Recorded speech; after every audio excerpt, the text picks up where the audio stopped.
What? Lance Hall here for Let's Discuss with Lance Hall. Happy to welcome Tezzi to the program today. How you doing, Tezzi? I'm doing good, thank you. How are you? I'm well. You are, of course, the lead vocalist for Infinite and Divine, album out on Frontiers Records coming out April 9th. I've, Yeah. of course, heard an advanced copy of it. It is fantastic. You got a couple of videos out. You got to be excited about this project. We are so excited about this, and we just basically we want to release the album tomorrow. It's like Yeah. it's super exciting, the whole thing, and we can't wait for 9th of April to come. Now, of course, this is you and Jan. How is his last name pronounced? Åkesson. Okay. I'm just going to go with Jan. You and Jan. That's fine. Uh, First met in the summer of 2019. Had you met before prior to that? No, that's when we met for the first time. We met through mutual friends.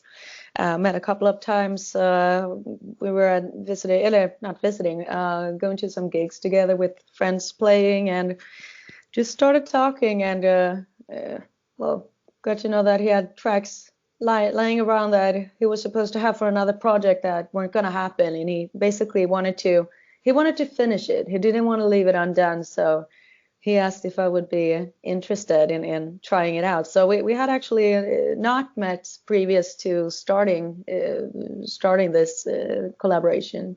Mm. Now, were you able to do this pre-COVID, or did this come together after the virus, the actual No, recording part of it?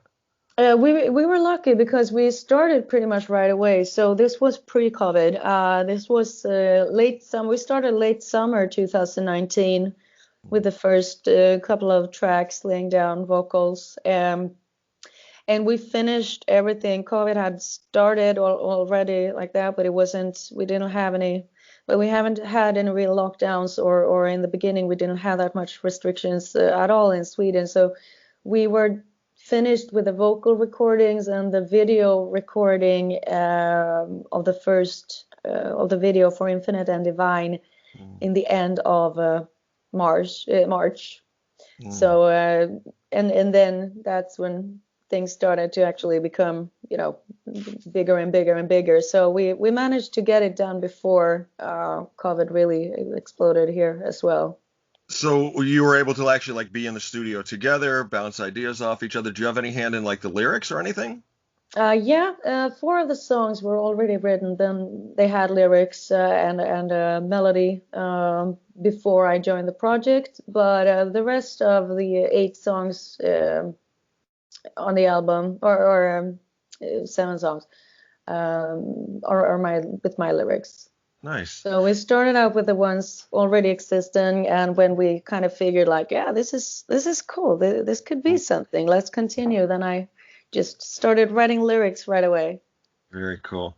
The album is titled Silver Lining. I like that title, and I love the image on the cover. Can you tell me a little bit about the image and the title, the album title?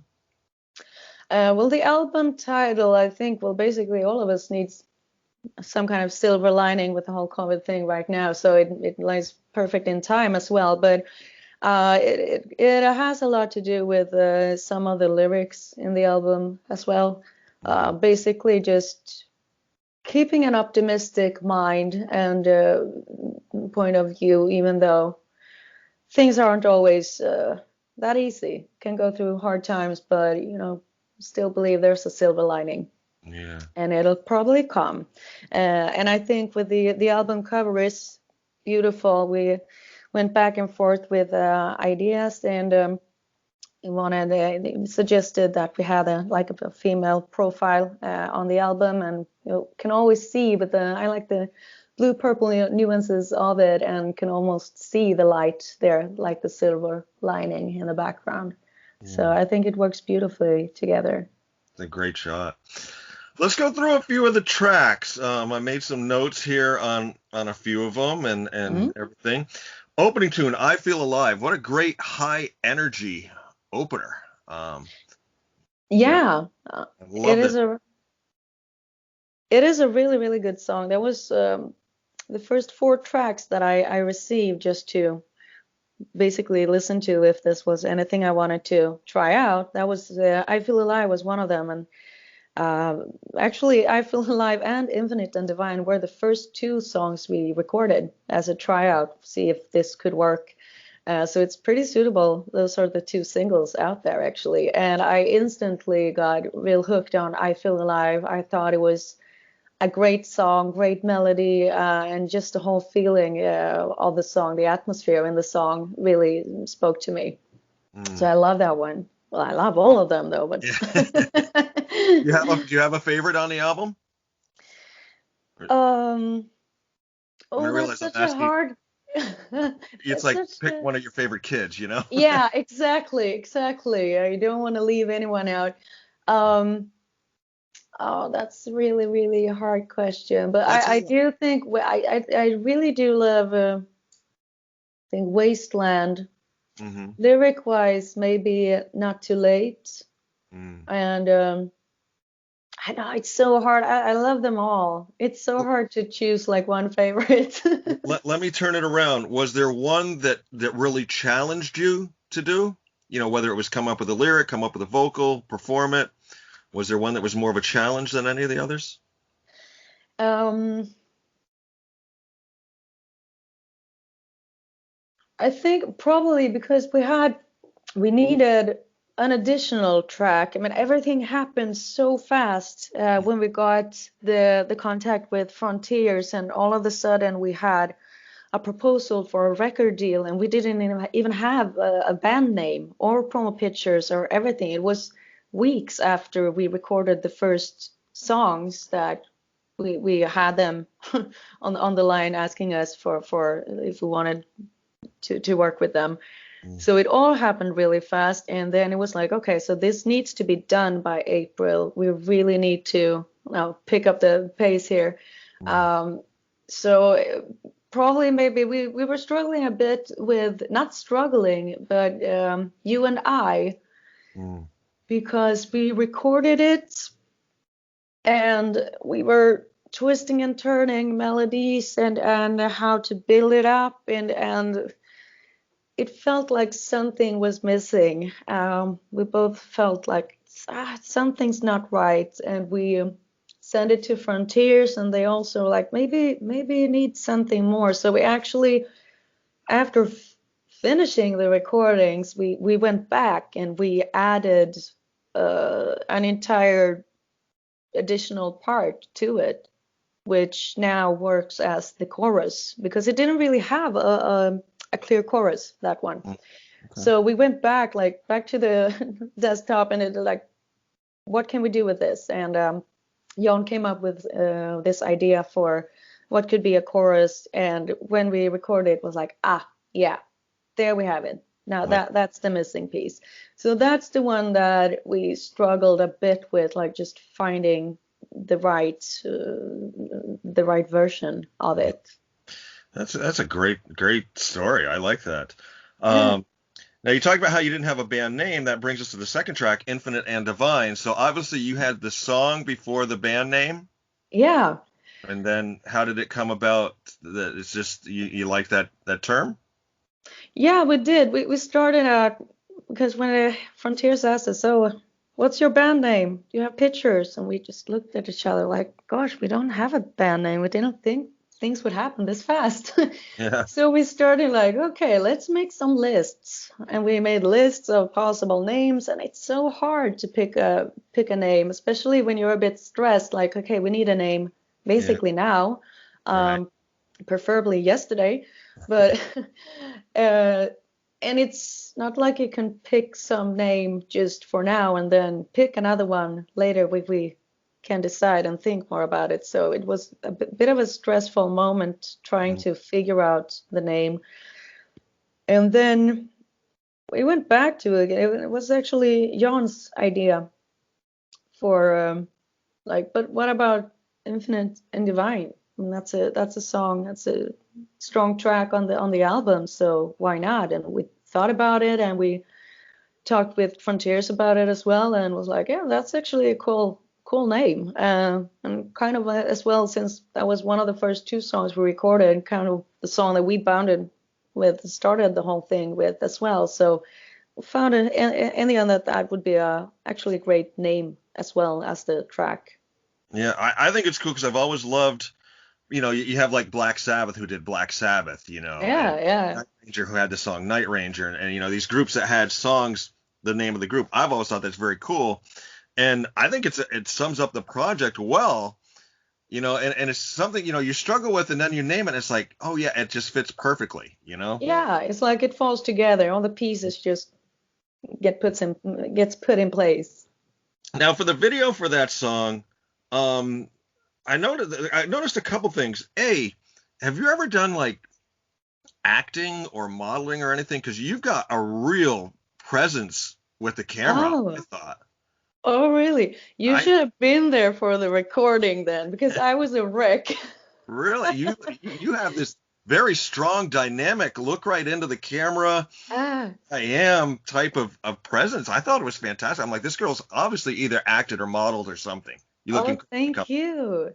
Well, I'm really glad. Really glad it comes across like that because I am really not comfortable actually in front of a camera. I have no acting experience. I have no model experience, and I'm usually the one who tries to sneak away as soon as the camera comes up. I'm like, no, I can be behind the camera, or I make these funny faces because I just feel uncomfortable, basically. Um, so when we recorded this, it was fine because we took a lot of shots first with like the drums and the guitars and the bass. So I was sitting there basically watching for the first part, and yeah, it's okay, that's okay. And then it was time for my takes and the full takes, and instantly I just okay, I'm shaking. So, but we had Patrick who produced and filmed the video. He is amazing. He had this amazing way of making you feel calm and relaxed in the end, even though I felt like panic on the inside. And you kind of after a while get used to it, and kind of everything loosens up. But well, I'm really happy you say that because that was not the case. I was not calm at all, but it was fun though, and I guess I haven't done any music videos before, so it's a learning experience. I'm Yeah. I'm thinking and hoping that you'll get used to it and it'll Yeah, get easier. sure. Yeah. The other thing I noticed in that video was your face was the only one that you saw really, really obviously upfront and clear. I mean, they went in really tight on some of those shots, Hmm. but the guys' faces you never really see. They're kind of looking down, looking to the side. You might see them, but they're slightly out of focus. Was that sort of by design or just something that sort of happened? No, that was the thought about it. That was the producer's idea that he wanted this mix between really sharp takes and close-ups on my face and like having the background being kind of a blur with the emotions being a bit like shaky and blurry and with the light coming just from the back. So that was his idea and take on it when he listened to the song, and we kind of just like, okay, we'll go with that. We trust his professionalism and point of view and what will Yeah. work out. So and it turned out cool. Yeah, I thought it was Did. pretty. Let's move to your favorite, one of your favorite tracks. We don't want to say your favorite, one of them, Hmm. Wasteland. Yeah. I love the heavy guitars on top, those keys underneath. You're kind of in the middle of the mix. The production on this album was fantastic, and Jan's tone on that guitar is just incredible. It's pretty awesome. Yeah. Yeah, I mean, I loved I love this tune as well. So great one on that. We Are One, that middle breakdown in Hmm. sort of the middle of the song, I thought I was awesome. And then you go into almost like a spoken word segment there. Yeah. Yeah. Um, Tell us a little bit about that one. I mean, we have this pretty long intro to that one. Yeah. And then we had, that breakdown section again coming, and where I was trying to like figure out what to do with that because I was doing the melody and all the lyrics and trying different things, what to do there. And I thought that, well, maybe it's kind of, I'm trying to find the right words in English, and I'm not finding them right now. But it's pretty somehow bombastic. I don't know if that's a word, but with the drums and everything there, it feels big somehow. And I just figured it would be cool to have like this just choirs in the background going, and then just do something completely different and just repeat and speak words from the chorus. And I presented I tried to record it like on my phone, different takes on GarageBand, like with the harmonies, and I presented it to Jan. We tried different ways of doing it, and when we got it in place, we both were like, actually, yeah, this is cool. This could work. Let's think about it. And in the end, we're like, yeah, that's a keeper. We'll keep that. That will be fine. Very cool. Off the End of the World, my note here says melodic masterpiece. Yeah. Love that one. Was that one of the newer ones, or one of the four that was presented to you, or? No, that was one of the four that was presented and written before I joined. So that's also one of the first tracks we recorded and sent to Frontiers. Yeah, that's a great track. And then it goes into You and I, which you told us the story about how that came together. My note here, Off the End of the World, I got melodic masterpiece. I'm thinking, this is great. When I got to You and I, my note here says just keeps getting better. Yeah. Yeah. So thank the you. time you put out on that was definitely worth it. Yeah, I think so too. And then I'm going to jump ahead to the final track. I love the title of this song, Perplexed Perfection. Mm-hmm. I love that. Tell me a little bit about how that all came. No, I love it too. That's basically that lyric came kind of easily, actually, because it's about the whole, well, social media climate and the big hysteria of being perfect. Everything's perfect, Everyone has the perfect life. Everyone has the perfect look, the perfect car, the perfect clothes, the perfect friends, family, etc., etc. Besides the fact that when log off Instagram or Facebook or whatever, you go to the couch and cry your eyes out, basically. Now, it is really unnecessary and uphyped need of perfection, which is really, really tiring and highly damaging, I think. So the lyrics are basically about this unachievable goals that you're supposed to set up. It doesn't matter, like if you fail something, you still pretend that it went exactly the way you wanted and this and that. So I'm pretty for almost 2 years at least, I withdrew a bit from my own social medias before. Well, now I had to get back into it because you can't really be without social medias today when you're supposed to launch an album release and everything like that. Right. But it gets tiring, and the pressure is quite enormous actually on everyone, and basically especially young people growing up in this, thinking that this is the way you have to be. So that's basically the content of Perplexed Perfection.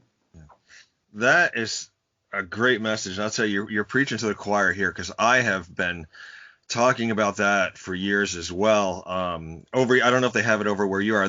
Over here it's called FOMO.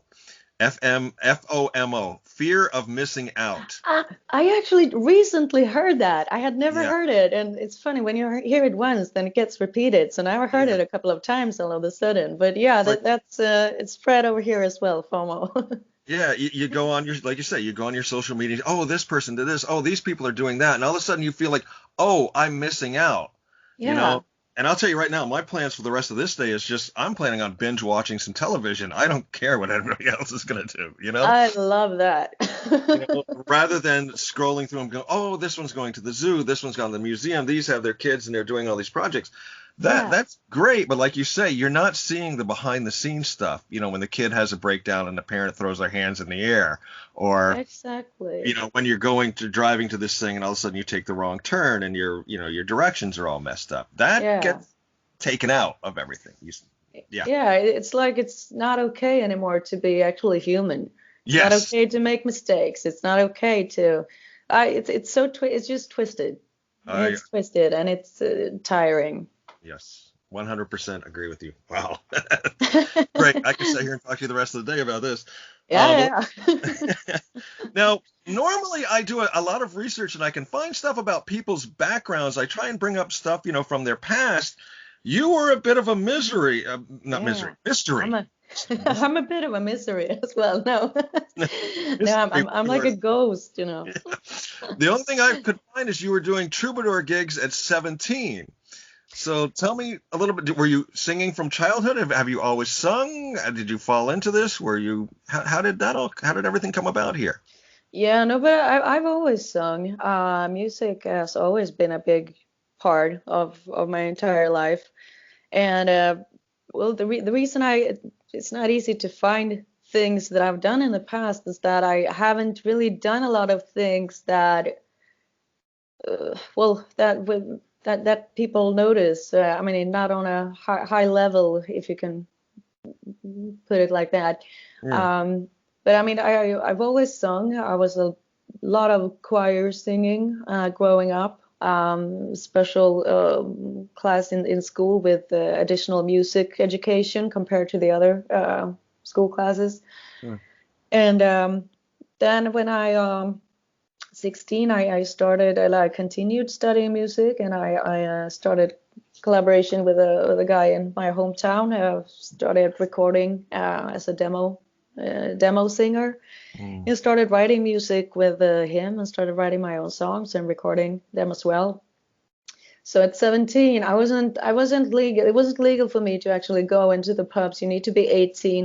Okay. But we started the troubadour thing and like, okay, you can come here and sing as long as you don't drink. It's like, okay, so they kind of made a special deal for me to actually be able to go to the pubs and perform.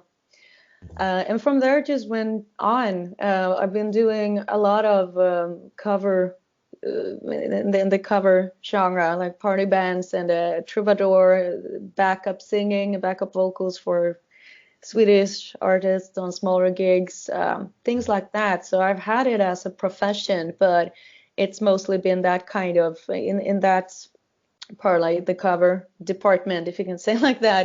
that, Yeah. to make a living. Yeah. So, and then I've had my own bands on the side of that, but nothing that's been noticed. In a way, I've kept writing and playing with bands, but it no nothing really took off. Well, I think this is going to take off, and you're going to get noticed, Tezzi. Well, yeah, it started already, and I must say I'm pretty overwhelmed Mm. actually by the great response we've received. I'm just Yeah.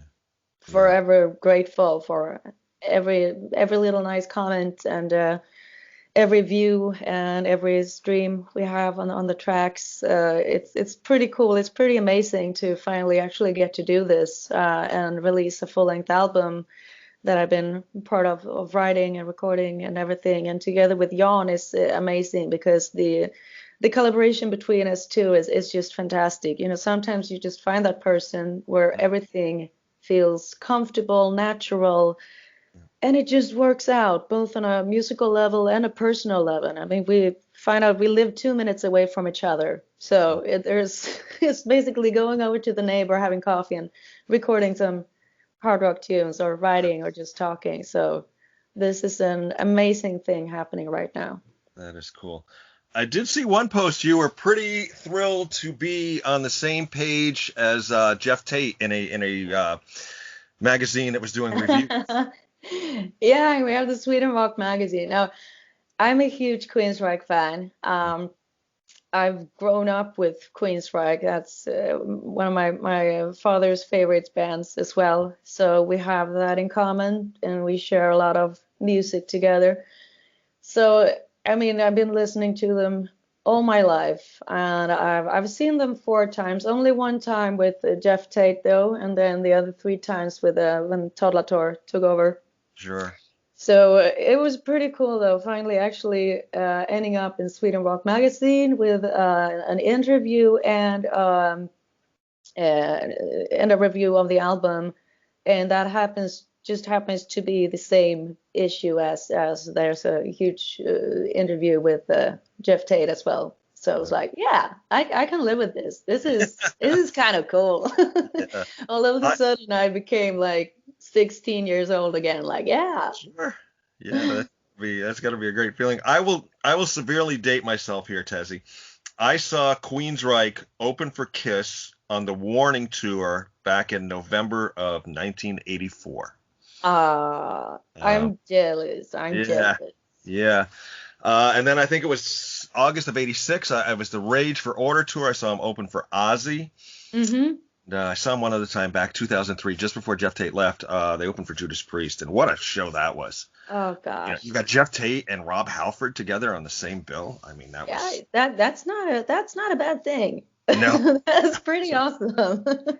So going forward with Infinite and Divine, of course, everything is sort of still on hold pattern. Are you hoping at some point to get out and tour this album, you and Jan? Definitely. That's our main goal. I mean, we started the project itself, when it comes to the writing, is me and Jan. And we've talked about it, and we kind of decided that we'll keep that process. We'll keep it like that. But we definitely want to come out and play. We want to bring this to the stage and want to interact with the audience and like bring our songs out there live. So we are kind of eagerly waiting for this whole situation to clear out somehow, so we can we can actually do it. 'Cause I mean, we have a drummer, we have a bass player, we still need keyboards and things to figure out like that. Yeah. Just how to do it and the best way to go through with it. But we want to be out there and play. And actually, it might not be a bad thing, because there's no saying when that will be possible. And there's going to be a lot of bands wanting to come out and play when it's possible. So it'll be a jungle, I guess. So maybe right now, thinking and starting to prepare some kind of stream is not a bad idea. So we're kind of leaning into trying to figure out how the best way to do that, just to be able to play. And the audience for live music is going to be absolutely rabid when all this comes down, too. Oh, yeah, definitely. Everyone's hungry for some live music. I know I am. Yeah, absolutely. Let's finish up with some fun questions. Sound good? Yeah, sure. I'll stick with some music ones first, because you sort of gave me, I had one, and then you just gave me an idea for another one. Dream duet partner for a male duet with a male, and then maybe a duet with a female. Do you have a dream partner for either one of those? Well, the first one would be the obvious answer. I've actually always said, if I would get to do Sweet Sister Mary with Queensryche, I said, like, all the way my teenage years growing up, then I could quit music after that. Basically. And I was pretty confident that would never ever happen, so I could say that with confidence. But that has been a dream duet to do, for sure. And a female duet, that one's harder, but well, as it is right now, I would have to say with Maria Brink from In This Moment, probably. I adore her, everything, her stage presence, her stage persona, her vocals. She's just amazing. So I would have to go with her. Very cool. Here's the one that you gave me the idea for. You talked about how you were doing covers and stuff like that. Do you have a favorite song that you cover, that when you do, you're like, oh, I love covering this song? Oh, that's a harder one. There's quite a big repertoire in my head. I mean, I've been doing everything from traditional Swedish dance music to waltz, tango, pop, disco, rock, hard rock, everything. My favorite, or one of your favorites. And there my head goes blank when you're trying to All right. Well, Figure I'll ask you something else. this. Well, I can do one. I can say one that I would love to do, that I've been trying to have people like I've my dream cover to do, that I haven't gotten to do yet, would be Helter Skelter. Oh, nice. But well, actually, well, kind of my parade number, when the song I never get away from, which I'm happy about because I love it, but I don't usually have to put it on the set list because there will be people asking me to do it. It would be a Zombie with Cranberries. Oh, That's nice. one Yeah. song that I basically always do, no matter what kind of gig it is. That's Yeah, that is definitely one of the favorites up there. cool. All right. Let's have some serious fun now. Favorite toy growing up as a child? Oh, that would be football. Oh, wait, soccer. You'll have to say Soccer. soccer, right? Yeah. Yep. Yep. That would be my favorite. I was a tomboy, always been, so I was always playing soccer. Perfect. Late at night and you're hungry, what do you grab for a midnight snack? Um, Popcorn. Popcorn? I love popcorn. I could live on popcorn. Well, no, I couldn't because it's not possible to live nutrition-wise only on popcorn. But if it was possible, I would probably do that. Okay. Is there a clothing style that's currently out of fashion that you would love to see come back into fashion? I will have to say that I am terrible with fashion. I've never had any clue about fashion. I've always pretty much put on what I like to wear, and it usually goes quite along with the hard rock metal style. There's Mm. studs, and then everything is black, and once in a while you're lucky because then that comes into fashion. So all of a sudden, for a couple of months, you're fashionable, and then the next month people look at you weird again. Um, so I don't really know actually, Okay. All because right. I would probably just keep on doing my thing anyway. There you go. Exactly. Is there something outside of music that you're good at? Like, are you a good gardener or a good woodworker or something like that? I'm pretty good in the kitchen, actually. I like cooking. Cook. I'm not very good at baking stuff. My mom is awesome and amazing with that. I didn't get her skills, but I like cooking, and I like well, sketching, drawing as well. Maybe not very, very good at it, but okay, good at it. Very cool. Would you rather have the power to be invisible or to read minds? I would rather be invisible Yeah. because I think it would just screw me up reading everyone's thoughts, and some things are better left unsaid and not to know actually. So, but invisibility would be cool and come in handy at times, Yeah. definitely. What is a day off from music like for you? If you're not going to sing, you're not going to record, you're not going to write, you're just going to take the day off from music. What would you do? Um, I would probably either watch a bunch of series in the Mm, couch, just relaxing, mm, or I would probably I love games. My boyfriend and his daughter does as well. So it's everything from video games, computer games, phone games, regular board games. So we spend a lot of time playing different games together. So that would probably be included in that day for sure.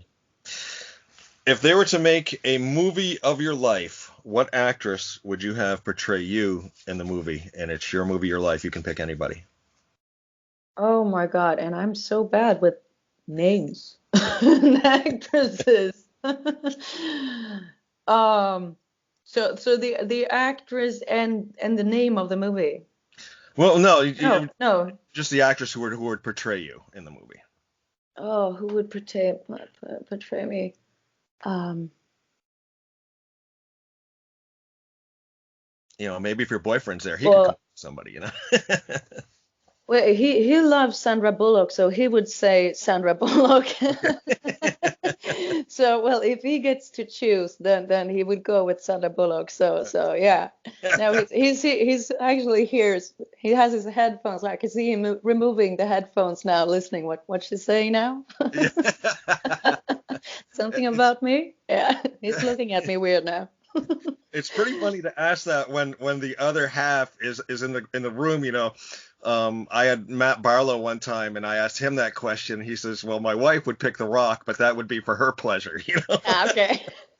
So it's always kind of neat to get the wife, the boyfriend, you know, a husband's sort of take on that question. But Yeah, yeah. No, that's better actually because I have no idea. yeah, So yeah, I'll go with his pick then. So okay. it's gonna be Sandra Bullock. All right. Last question, just to sort of get us back into the musical realm. If a young person came up to you, a young lady, a young man, and said, you know, when I grow up, I really enjoy singing, I want to be a front person in a band, what advice would you give them?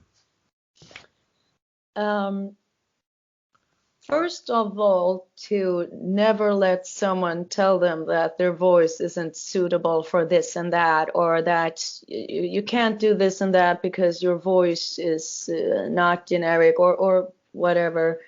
If you apply for 50 auditions for solos and you don't get anyone because they say, well, you have a special voice, that is a good thing when growing up. When you get into the real music business, having your own voice and your own ID, that's a good thing. It will not hold you back. So basically that, and well, the cliche things, it's going to be a lot of disappointment. It's going to be a lot of hard work, but if you just push through it and continue to with things you love, it's gonna work out one way or another. And just don't lose the core of what is you in your own musical taste, your own musical path. Don't try to change it because other people want you to, because Absolutely. then you will probably get sick of what you're doing pretty fast, and it's not worth it. So stick to what you love in music and let the rest will be up to the others. Excellent. We have been chatting with Tezzi here for Let's Discuss with Lance Hall. She's the lead vocalist for Infinite and Divine. The album Silver Lining comes out Frontiers Records April 9th. It is a fantastic, fantastic album. Please pass along to Jan my compliments on his guitar work and his guitar work. He's a monster on this album. He is. I will definitely do that. He will be so happy hearing that. Yeah, and this is just a fabulous album. I wish you every bit of success that comes your way, and hopefully you get out there on the road and do what performers do, you know, perform. Yeah, yeah, exactly. Thank you so much. Now we are ready to go. So hopefully we'll get out there and perform sooner than later. Yes. Look forward to it. Tezzi, enjoy the rest of your day. I hope you had fun. I had a blast. I've had a very, very good time. It's been awesome. So thank you so much for making this very comfortable and a very pleasant chat. I appreciate that. Take care of yourself. Hopefully we chat again soon. Yeah, I hope so. Bye-bye. Okay, take care. Bye.